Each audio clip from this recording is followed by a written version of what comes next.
What's up, everyone? Adam Gelman here. I have Ryan Shear with me as always. We wanted to hop on quickly to go through a few of the recent big sales in WWE. There's been a lot of talk across all of social media, not just for The Rock, which we spent a lot of time talking about as a group a few weeks ago, but even since then, there's been auction after auction after auction.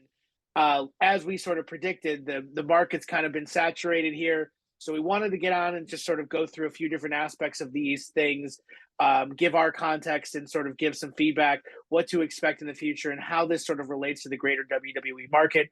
Ryan, my partner in crime, how's it going, my friend? Everything's great. Everything's going well. Ryan Shear. You can find me on Instagram at Non-Sport Showcase.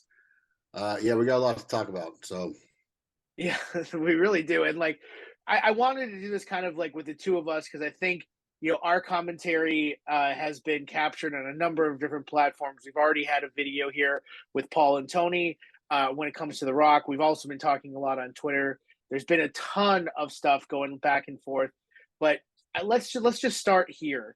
Like when The Rock sold at $126,000 on PWCC a few weeks ago, like the entire wrestling card world exploded. What and like we sort of hopped on and talked about what the implications of that sale could be. Ryan, what are some of the things that you've witnessed just in the few weeks that have passed since the last time we've talked? What are some of the things that you've witnessed online and sort of what's your feedback there? uh, everybody is looking to sell every high-end WWE card they are not attached to. It's the same exact thing that happened when Jordan rookie 10s were hitting 300,000, 400,000, 500,000. They started coming out of the woodwork, and a card that you almost never saw, Ken Golden, was shown with a picture holding like 15 of them or something like that. I remember that. This Yeah. is this is the way the market works. You have a trend setter, and then everybody jumps on the train and hopefully gets what they want out of it. I mean, the advertising that the Rock card brought was so immense because it went across all avenues of the hobby. It went across Right. every sport. It just really resonated everywhere. And like I said, people saw that and they said, okay, well, if that Rock's 126 grand and I'm sitting on a John Cena Black, you know, John Cena is a popular wrestler. I'm not overly attached to it, not anything that money can't pry it out of my hands for, and they list it. And that's what happens. Problem is, everybody lists everything. And so Yeah. now there's only so much money to go around, and there's only so many buyers that can afford this stuff. I also think it's worth mentioning, like The Rock is such a unique case, right? Like we've Mhm. had we've had people who are not affiliated with WWE cards going on social media and comparing sort of these recent sales with The Rock. It's not comparing apples and apples. And the reason is because this rock card was a unicorn sale in a lot of different ways. We've talked about this ad nauseum, so I'm not going to get too much into it. But I think that there's this false equivalency of like, if this card sells at this price, every other card has to be more expensive. And I just don't agree with that. I think it No. was actually a bad idea. And I put out a video on this channel a while ago as well. Like, I think it's actually a bad idea that people were sort of looking to take advantage of the sale because the WWE market just isn't big enough to support this, right? No, absolutely not. This is not baseball, guys. It's the Yeah. baseball. You're going to find many, many, many collectors that have deep, deep pockets, sometimes endless pockets to buy whatever they want. It's like I've always maintained that if one of the three PSA 10 52 manuals ever made it to auction, I think that's a 40 or $50 million card. I do. Yeah, just to say you have it. And Yeah, that's I where a mean, lot of this. it's the ultimate ego measurement, isn't it? I mean, well, I've got this. Well, guess what? I've got this. Yeah. And but wrestling doesn't have that reach. It doesn't. It has its place in the hobby. It has its collectors. It has the eyes on it a lot more than we've ever seen before. But it's not baseball, and there's only so many guys that are going to drop that kind of money on a card like that. Yeah, and we've seen and though we've seen people come out of the woodwork to buy some of these cards just because of the growth and the values that they're achieving, like that's not the point here. Like we get, hey, raspy slabs, the person who bought the Rock 101 Black from 2022, not really a traditional WWE collector. He has people associated with him who are, but like he sort of bought this card because it's the WWE card. Whereas you start looking at some of the other cards that have sold, whether that's Diesel, Mick Foley, all these other things, like they're not the same level of person that's going to attract that attention. And even if Stone Cold's Black 101 hit the market, Hulk Hogan's Black 101 hit the market, like those won't even achieve the same price because it's just not the same. But there are a ton of people who want to draw comparisons across the entirety of this market. And they're saying, well, hey, this card sold here, so that means comparatively these cards should sell more. I better get mine on the market. I better get this done. I better get that done. I just don't see that there is 50 or 60 people out there that are going to drive up the value of these prices, just like we're seeing across a number of different areas of the hobby struggling to achieve values. Like there's just not as many people out there who are willing to just dump the price of a Mercedes into a card anymore. No, of course not. And we talked about the Black Rock 101 before 2021 Prism was even released. Yeah, It's absolutely. like There was an article on my yeah, site too. Yeah. it's almost like it gained this mythical status before it was even released. Like this was going to be the card, and you got to remember that these aren't rookie cards. They're not signed. They're just they're 101 parallels. But I think that the Rock 2021 first year Prism, it's the Rock. It's black. It's got a great picture, which always helps a little bit. The grade obviously didn't matter that much. I don't think an 8 or a 9 would have brought that much more money, to be honest with you. I think these guys Yeah. were buying the card. They weren't buying, anything else. The grade. Yeah. So yeah, so it's you can't compare because what do they say? Comparison is the thief of joy. Right. So Exactly. so if you're holding on to like the Rock Black from 2022, what's that card going to bring? I mean, You've got the years. You've got the years wrong. It's the 2022 Black that sold for 126. The 2023 Prism that just released was sorry, originally sold. Yeah, no, you're good.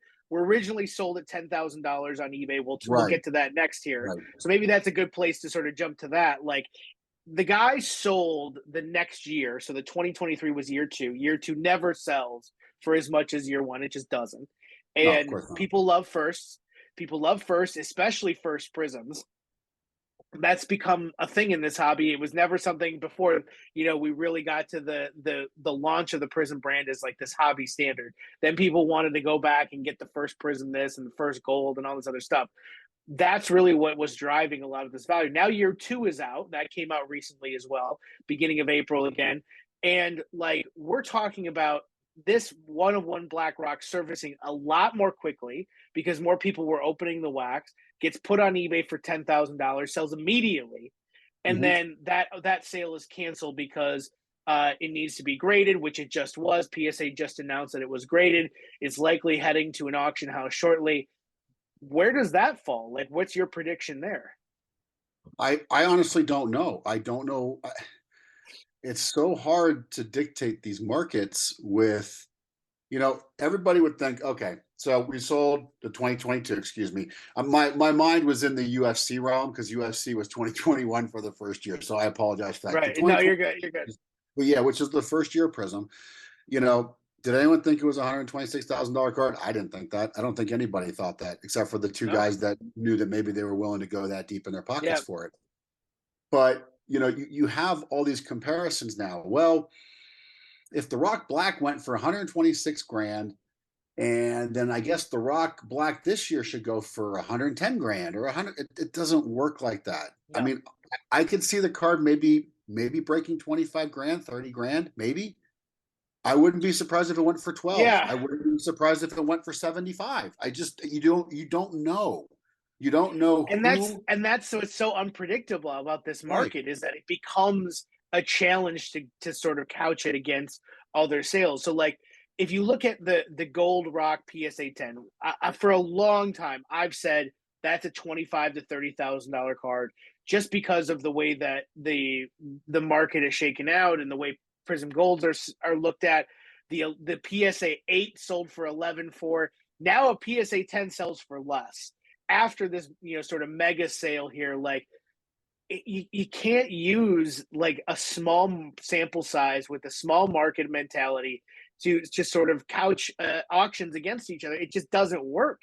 And it's weird because you have to have people willing to bid against each other, or the cards like if this guy who bought the Rock PSA 10 for $10,000 or whatever it was recently, this past week, if that guy was willing to go to $50,000 and the next highest guy is willing to go to 10,400, it sells at 10,400, Yeah, even that's where we're though at. that there were two people in it, only one had a high price on it.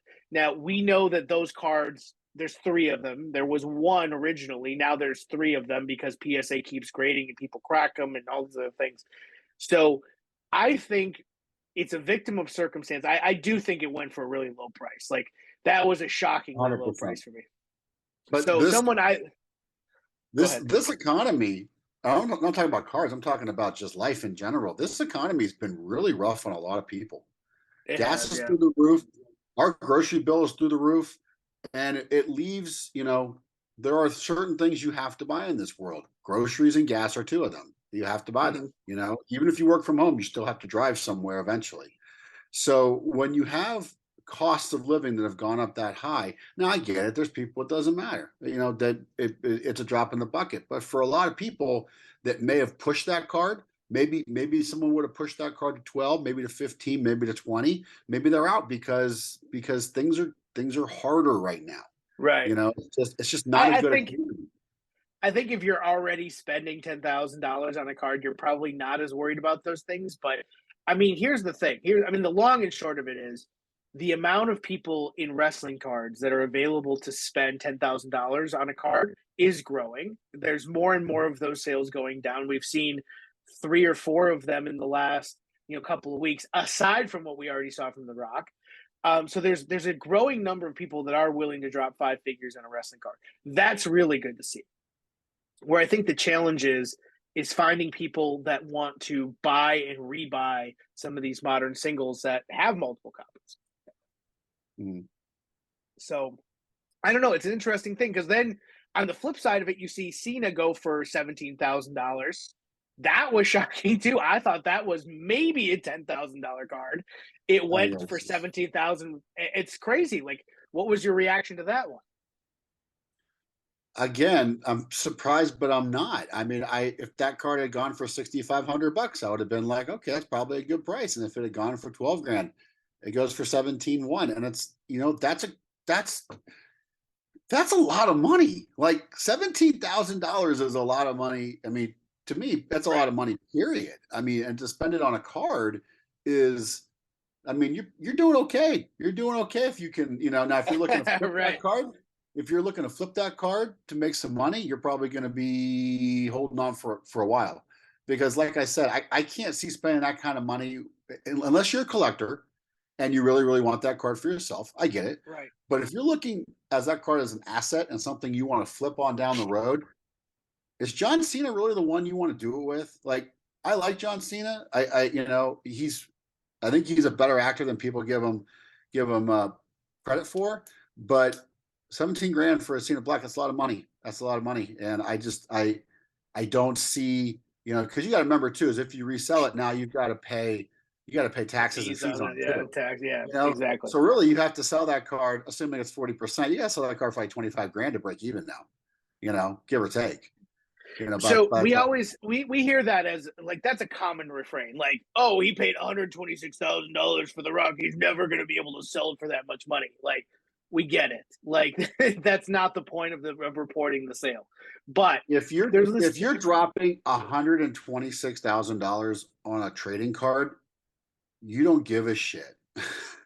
And No, I get that, but that's you not the don't point. give a Like, shit. so like the $17,000 saying that the Cena card here, like he's not going to be able to flip it. Like I think we've really got to start avoiding that sort of talk track. Like Right. honestly, and my opinion on this is pretty simple. Some people just want to have these cards. Like I've spent money on cards that I will never make back. Like that, and that goes back to And so have I. 2007. Yeah, that's not the point for everybody. And for a lot of the people that are spending 17, 20, $25,000 on a card, that might not be a part of the consideration either. For some, it is, right? There are people who make a living on sports I cards. don't I don't think it is, and that's what I was getting at. I think that the collector bought this card. Yeah, I think yeah, the collector bought this card. So, you're right. We're so wrapped around the axle, a lot of people in the hobby, and this is for all avenues of the hobby, every sport, non-sports, everything. It's always like, well, did you pay too much? Did you not pay enough? If you go to sell it, can you make your money back? Who gives a shit? yeah, Sometimes people just collect to collect. I know it's a crazy notion, but but that's the era we're living in, and that's really what the COVID years have done to the hobby, yeah. because now you see, like I watch all the influencer videos on not all of them, but some of them on YouTube, and you see like 10-year-old kids showing up $4,000 for a card, and they turn around and look in the camera and say, well, if this guy plays well, I can sell these for 6. And it's like, you're 10.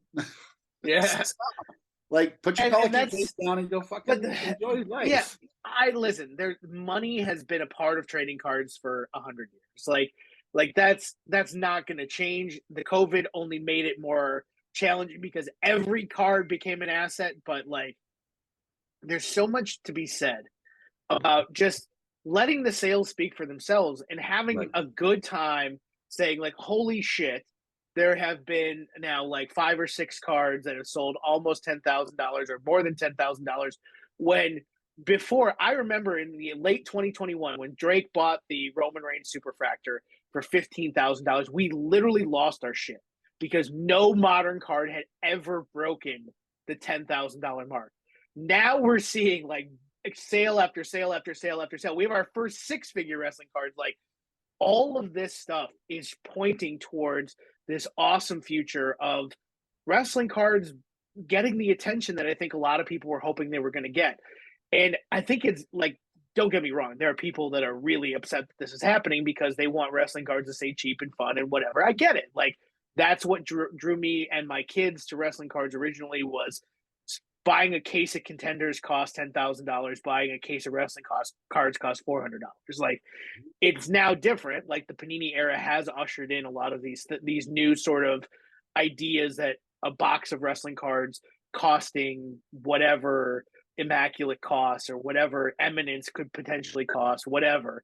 Like that's a thing. Transcendent was $12,000. That was never going to be a thing in 2017 when I started collecting wrestling cards. Like those things are changing. It's changing hobby wide though. That's not just for wrestling cards.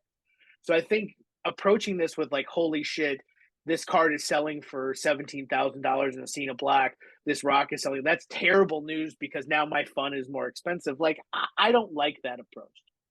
Well, and I had to have a reckoning with myself, because as people know, I have a pretty good non-sports collection, and that's really my main focus. I have Pretty good. my Yeah, just pretty good. Just pretty good. Yeah. it's nice. So, but I was collecting Macho Man, and I've talked about this before. I was collecting Macho Man, and I was getting everything right, and I realized that the 101s were never going to be part of my collection. They're too expensive in my budget for what I wanted to spend. Now, 5 years ago with Topps, had I been collecting Macho Man back then, maybe I could have purchased a Heritage Red 101 for $125 or something like that.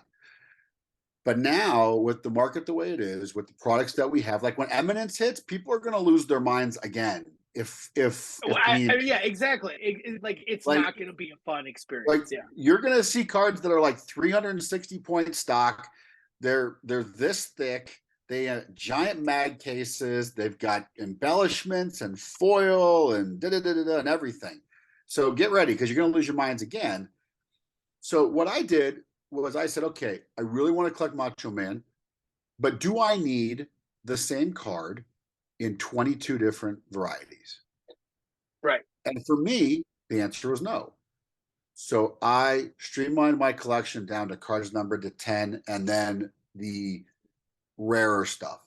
And by rarer stuff, I mean Revolution Galactics, Animal Prints and Select, and stuff like that. So Yeah. I just collect cards numbered out of 10. I don't do cards numbered out of 9, out of 5, 101, 25.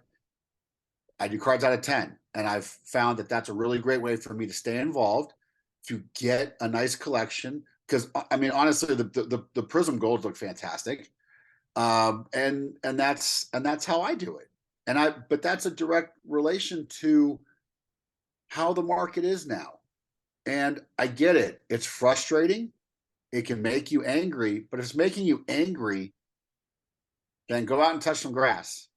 Okay. It's a hobby. It's supposed to be fun. Make it fun. And we spend too much time bickering about, oh, well, I can't get this now, and I can't get, okay, I can't afford a McLaren F1. It is what it is, man. It's just, that's life. But I like watching, the F1 races, right? It's like that's the thing, Sure. like I think there's entertainment value in seeing things, go the way that they have. Like that's where because like I only collect one person. I have a very streamlined collection of what it used to be too. Now, for me, the super collection aspect of it, where I do want to get all of the 22 parallels, that's a choice that I've made because it gives me entertainment. That's the way I want to exist, and it's Sure. okay that I'm choosing that route, you're choosing your route because you've also decided, hey, I want to buy all the different non-sports cards that I find entertaining. Like there's other aspects of our lives that contribute to how we exist in this hobby. For us, it's making videos, it's being a part of the national convention, whatever it is. Like all of those things are aspects of our hobby existence. It's not tied to your one specific sort of purchase. But for some, if they want to go and spend 17 grand, 25 grand, 100 grand on a card, like that's their prerogative. And it's entertaining to see it happen because you're sort of like sitting here as a spectator being like, wow, I really liked seeing Aaron Judge hit 62 home runs, even though I can't hit one, right? Like it's kind of like that same situation. But it's like, I'm curious, like the lifestyles of the rich and famous are always controversial. And no matter where you go. And whether it's in this hobby, whether it's in cars, whether it's in houses, whether it's in anything, like people are attracted to these sort of subcultures built around celebrity worship, hero worship, whatever. So I mean, there's these all these different dichotomies in place with the people who are the haves and the people who are the have-nots, because both groups can have fun in cards. And I don't think the Panini era has really changed that. I don't think that one group, whether you're spending 10 grand or you're spending $10, like both of those groups can have fun. And I see it all over social media. And I think like this whole disinformation campaign that's out there that's saying Panini's too expensive, you can't do it. Like all the Topps cards still exist. It's not like they just magically disappear, right? And like you said, Well, there's no manual on how to collect. exactly, You can exactly. collect whatever you want, however you want. That's the beauty of it. That's the greatest part of being a collector for anything. You can you can collect however you want, whatever you want, however you want. You don't need to say, okay, well, I need to keep up with this person because they have more than me, and I'm in a race with who Yeah, cares, man? Who cares? We've been preaching it for a while now, and I'm actually happy because I'm seeing more people on social media kind of come out of the woodwork and say, collect what you like, make it fun. If cards are stressing you out, like if you are living you're day to doing it day, wrong. yeah, if you're living day to day on Twitter to wait for somebody to post so you can just respond to that and be a complete buzzkill, nonsensical, have no idea what you're talking about, clown, then yeah, cards are not for you, dude. Like you need to relax, go touch some grass, get some fresh air, and relax. But just have fun with it, guys and girls. Have fun with it. There's no reason to be angry about, like Jamie Wallace.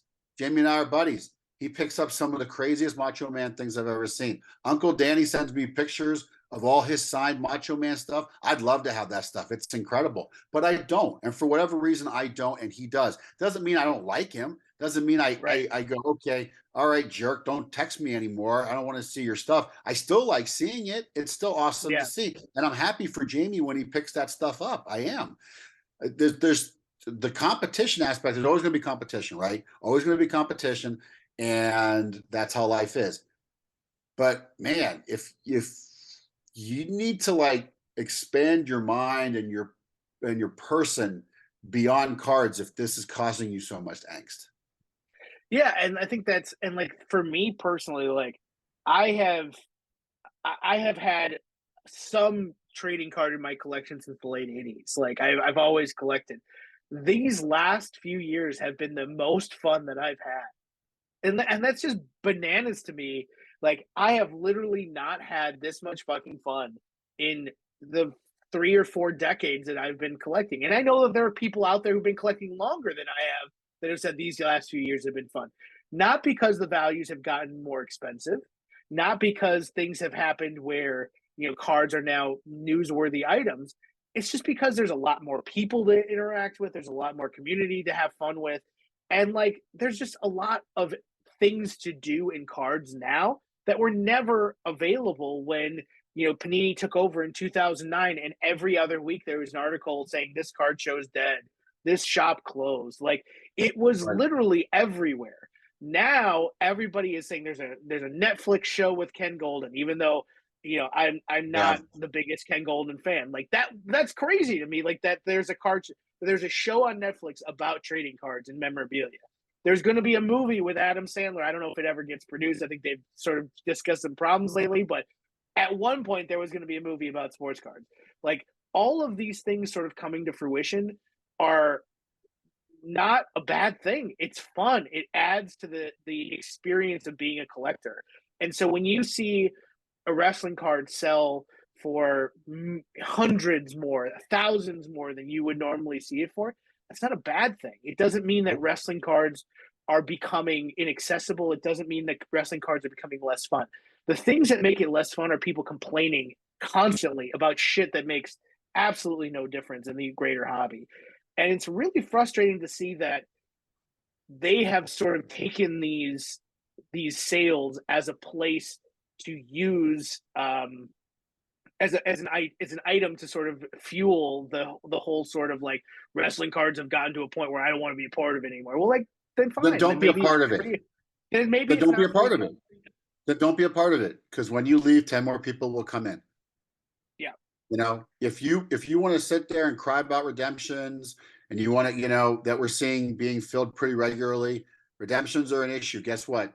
They're going to be an issue when Fanatics hits. When Fanatics yeah, has the license, they're gonna have redemptions too. If we waited for everybody to get their autographs in for products, there'd never be any products. Straight yeah. up.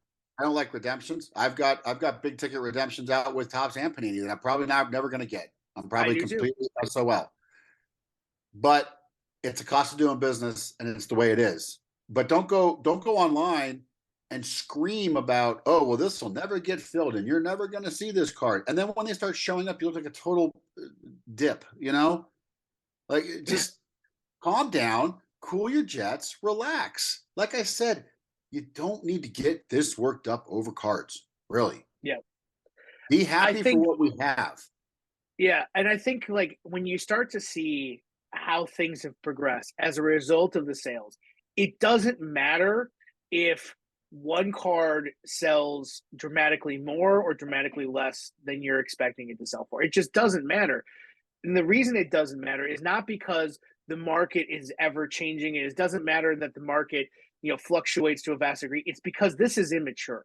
Wrestling cards on this level in a major auction house setting is an immature market. It has never reached this level before.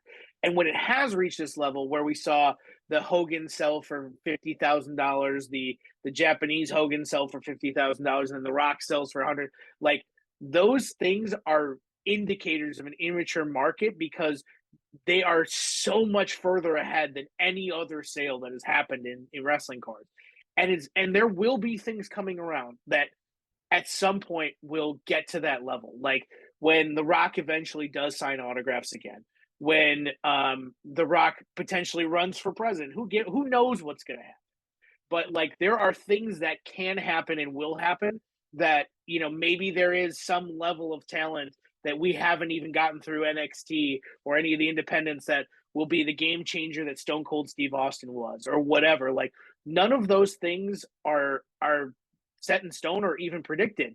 But because this market only has a small group of people that is capable of delivering these prices, like things are going to go up and down, especially when it's all at once.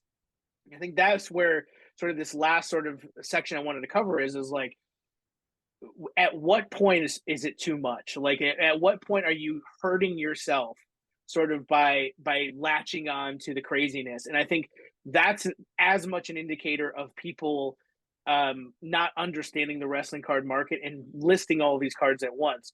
Do you think that a lot of the prices would have been higher if they sort of went a different direction and waited and listed them more independently months after this sale? Or do you think that this is something that, hey, the Cena would have been 17 grand if it was sold 6 months ago, or now it doesn't matter? That's a good question because it's almost you can't even answer it. You can't even answer it because I mean I now obviously you'd have to get the group of buyers who are looking to buy these cards and ask them, okay, are you interested in The Rock? Are you interested in Cena? Are you interested in Mm-hmm. Black? Are you interested in Prism? And find out what their interests are. For me, the fun of it is watching like a Cena Black is a card I have no interest in owning whatsoever. Me either. Yeah, me either. So it's fun for me to watch it because I have no skin in the game, other than Yeah, I want it to get to a decent price and it can be some nice advertising for the hobby. yeah. But you know, the Cena, I think 17 is I think that's a lot of money for that card. So I think that maybe you probably would have seen that. And let's not forget that every 6 months there's something new. Yeah. There's always something shinier, there's always something prettier, and they always get forgotten about.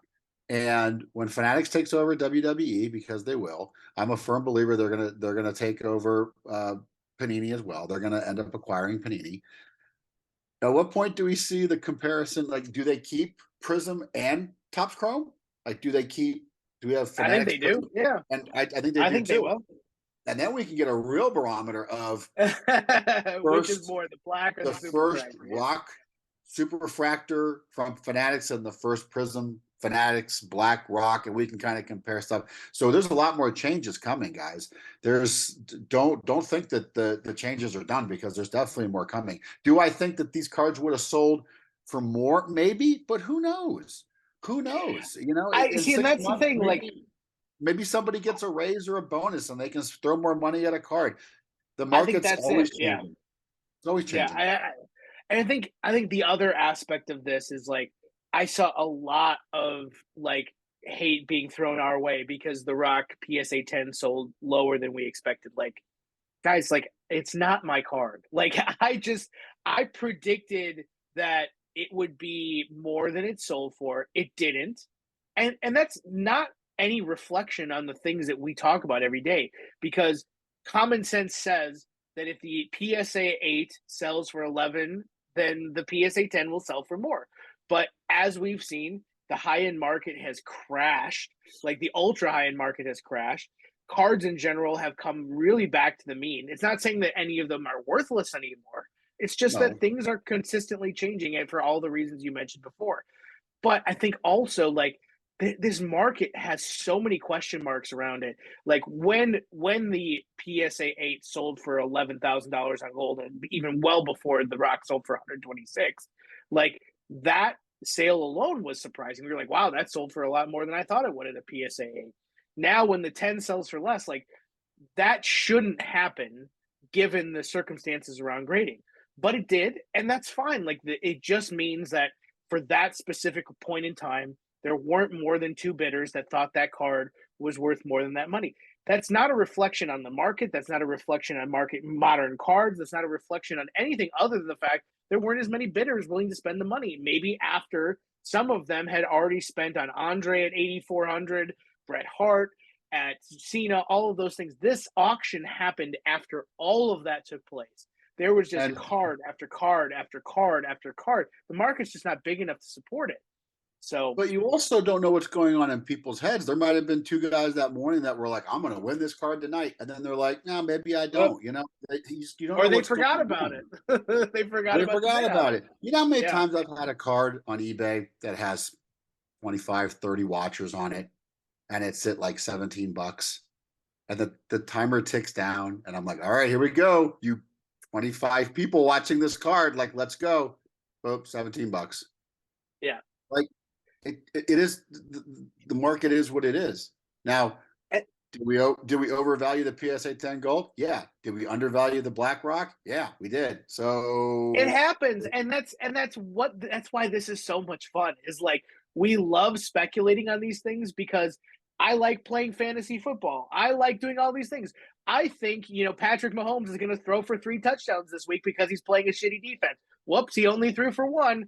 Well, that happens. Like things go crazy all the time. As we saw, it only took 2 people to get it to $126,000. right. It only takes 2 people to get it to $50,000. Maybe the next one comes up on the market 6 months down the road, and people have recuperated a lot of money that they had spent on these other multitude of WWE cards that have just come through, and that card goes for a shit ton of money. I think everybody who has any context around Prizm and the way that the market is playing out thought, hey, $10,000, that's pretty low. But I also believe that if it comes up again, I have to understand that it's going to get to be even more than it is right now. I think it's just that the time and place is such an important factor in a lot of these small market deals. Like if you saw like the F1 market, there was that sort of went just sky high.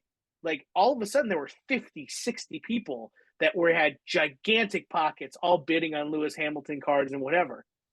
But you can't necessarily. And now, is Lewis Hamilton? I've said this a million times. Is Lewis Hamilton more famous than The Rock is? Maybe internationally he is, but not in the U.S. Like there are more people who could identify The Rock when shown a picture than identify Lewis Hamilton. If No, you showed Lewis, I would argue all over the world, maybe outside of Britain. But yeah, but I mean, if you showed a picture of Lewis Hamilton in an F1 car and The Rock in a wrestling ring, more people would identify The Rock, and that's and so there's just so many factors here, and I think the key element of this is like I know people don't like us, like I get that. No one should expect to be universally liked, especially when you share opinions the way that we do, and you put yourselves in a vulnerable position out there to say what we say. Like no one should expect that you should go without pushback from a number of people, but to automatically associate this low sale with everything we've been saying and discounting that, like, I don't think that that's a fair assessment at all. no, of course not. But that's indicative of people who don't like us, just that don't like us. Yeah. These same people that don't like us that piss all over Prism buy it. It's like, Right, exactly. I mean, their first tweet is, Prism is garbage. You can never make any money. The second tweet is, here's the 3 boxes I opened. It's pretty Right, good exactly. stuff. It's Yeah, like, and it's fun. It's meant to be fun. It's not meant yeah, to be. It's not, and like cards as an asset class is a relatively new concept. Like spending this kind of money on a card has been around for a long, long, long time. I mean, the first PSA graded card is that Honus Wagner, and it was put through that sort of grading process to establish a value on it that was right. greater than any other Honus Wagner that had been sold. And now there's federal cases around it because there are so many issues with that process. But that's what I'm It's saying. the Overall, McNall, it's the Gretzky McNall right? Wagner. Yeah, the Yeah, one that's trimmed and bleached and yeah, air all dried that and stuff. Yeah, everything. exactly. So I mean, like, so that's the thing. Like, there's now a business around the hobby that has always been there. It's just now front and center. And I think that there's too many people that are like, well, if you're a flipper, if you're a dealer, if you're an influencer, if you're X persona, it doesn't matter. Here is what I don't like about you. Here is how I don't like you impacting my hobby experience. And I think we have very small followings compared to some of the others that are out there. Like there is no one that follows us. Like we are very I small fish in a I very don't large pond. consider myself an influencer. I know I Nor do get. I. I mean, I know you get tagged with that a lot. People But people why? don't tag Like me. why? I don't know. No one I don't follows me. Like I don't want to be an influencer. I'm not trying to be an influencer. I'm talking about cards with my buddy Adam. That's what I'm yeah. doing. And that's why we record this is not because Yeah. we want to influence people's buying decisions. We if we were together sitting around having a beer, smoking a cigar, whatever, we would be talking about these things. We think, well, it'd be fun to put these on camera and let other people into our mindset. Sure. And we're not out here to tell you go spend $17,000 on a Cena card. We're not saying go out there and buy all this Prism. I'm saying it would be fun if we could. It would be fun if I could spend $17,000 on the Cena card. I can't, But those are the types of things that drive a lot of the hobby sort of talk tracks and the narratives that we're seeing is like people are just creating content like we do because it's fun and we enjoy it, and it doesn't make us any money. This channel can't be monetized yet. We don't have enough followers on Twitter to make any money. We don't have any followers on Instagram to be considered on that level where that people would pay us to do anything. Right now, wrestling cards is still at a point where no one is paying attention at the level that they are for baseball, football, anything, even hockey and UFC. Like all of like wrestling is like eighth in the pecking order. But it is really fucking fun when something goes down that drives it up a little bit more of those news cycles. That's not a bad thing because, and here's why. Here's the main reason why. This is a business and the licenses are expensive. Panini put a lot of money into the WWE license. Fanatics even more because they bought out all of WWE Shop as well. The amount of money that exists to acquire these licenses is not unlimited. Number one. Number two, there is no reason to invest further if the products don't perform. So if you liked what Topps did in 2019, like Topps shit the bed. Like those products were fucking awful. Like I don't know if you've gone back and looked at 2019 Topps wrestling products, they were horrendous. 2020, everything changed because Topps realized that people still bought them and there was still an audience there. So they were willing to invest more money in those products. Panini, when people bought the shit out of Prizm, we got a product like Immaculate because they saw there was an audience for it.